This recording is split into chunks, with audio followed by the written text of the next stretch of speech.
Είσαι 18-29 ετών και θες να ξεκινήσεις τη δική σου επιχείρηση? Άκου προσεκτικά.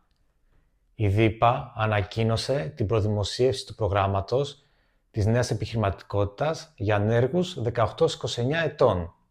Δίνει επιδότηση 17.500 ευρώ για ίδρυση νέας επιχείρησης. Οι αιτήσεις ξεκινούν τον Ιανουάριο, η επιδότηση δεν δίνεται όλη μαζί.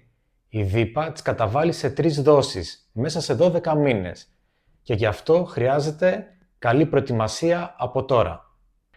Εμείς αναλαμβάνουμε όλη τη διαδικασία, έλεγχο επιλεξιμότητας, business plan, υποβολή και υποστήριξη μέχρι και την τελική πληρωμή, με 98% ποσοστό επιτυχίας σε αντίστοιχα προγράμματα της ΔΥΠΑ. Αν είσαι 18 έως 29 ετών και θέλεις αναλυτικές πληροφορίες, γράψε ΔΥΠΑ στα σχόλια για να σου στείλουμε τις απαραίτητες πληροφορίες.